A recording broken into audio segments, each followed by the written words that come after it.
2019-24 మధ్యకాలంలో రాష్ట్రానికి మొత్తం 18 లక్షల గృహాలు మంజూరయ్యాయని మంత్రి పార్థసారథి తెలిపారు. గత ప్రభుత్వం కేవలం 5.87 లక్షల గృహాలు మాత్రమే పూర్తి చేసిందని, మిగిలిన వాటిని పూర్తి చేయకుండా వదిలేసిందని విమర్శించారు. గత ప్రభుత్వం గృహ నిర్మాణానికి కేటాయించిన నిధులను దారి మళ్లించిందని, అందుకే నిర్మాణాలు నిలిచిపోయాయని మంత్రి పార్థసారథి మండిపడ్డారు. చంద్రబాబు నాయుడు గారి ప్రభుత్వం ఇచ్చిన 50,000 లక్ష రూపాయలు పూర్తిగా రద్దు చేయడం, దాని మూలంగా లక్షలాది మంది లబ్ధిదారులు మరి ఈ గృహాలను పూర్తి చేసుకోలేక ఇబ్బందులు పడుతున్న పరిస్థితులు మనందరం కూడా చూసాం. దాని మూలంగానే దాదాపు ఒక 5 లక్షల మంది అసలు ప్రారంభించలేదు గృహ నిర్మాణాన్ని.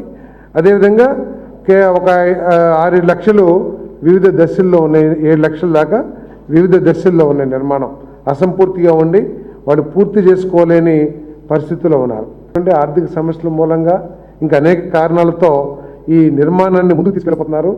కొన్ని దాదాపు 7 లక్షలు సగంలో ఉండటం కానివ్వండి, ఒక 5 లక్షల మంది ప్రారంభించకపోవటం కానివ్వండి చేశారని మరి క్యాబినెట్కి ఒక ప్రపోజల్ తీసుకెళ్ళటం జరిగింది. ఎస్సీస్కి మళ్ళీ 50,000 రూపాయలు, అదేవిధంగా ఎస్టీస్కి 75,000, పీవీటీజీస్కి 1,00,000 రూపాయలు అదనంగా ఆర్థిక సహాయం చేయాలని క్యాబినెట్కి తీసుకెళ్తే ఆ సహాయం ఏదైతే హౌసింగ్ డిపార్ట్మెంట్ ప్రపోజ్ చేసిందో అది ప్రభుత్వం మీద 2,402 కోట్ల రూపాయలు అదనపు భారం పడే విధంగా ప్రపోజల్ తీసుకువెళ్ళాం. ఎస్సీ ఎస్టీస్కి అదనంగా ఈ గృహ నిర్మాణానికి సహాయం చేయాలని మరి సుదీర్ఘంగా చర్చించిన తర్వాత మరి బీసీలకు కూడా 50,000 రూపాయలు ఇచ్చే కార్యక్రమాన్ని ఈ ప్రభుత్వం చేస్తుందని చెప్పేసి సందర్భంగా నేను తెలియజేస్తా ఉన్నాను.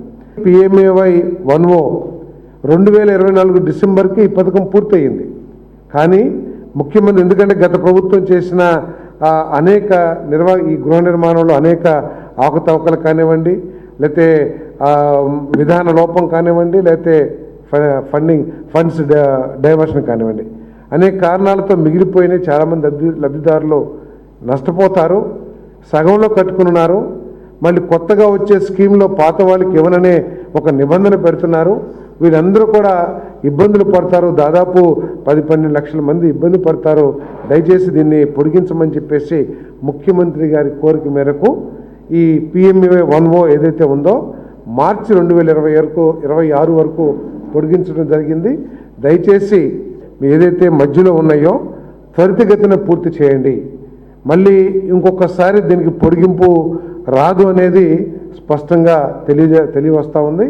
2026 వరకల్లా ఈ PMAY 1O ఏదైతే శాంక్షన్ అయినాయో ఆ ఇల్లును పూర్తి చేసుకోండి అని చెప్పేసి మనం చేస్తూ మన ముఖ్యమంత్రి గారు ఎస్సీ ఎస్టీ బీసీలకి ఇచ్చిన ఈ పథకానికి ధన్యవాదాలు కూడా తెలియజేస్తా ఉన్నాం.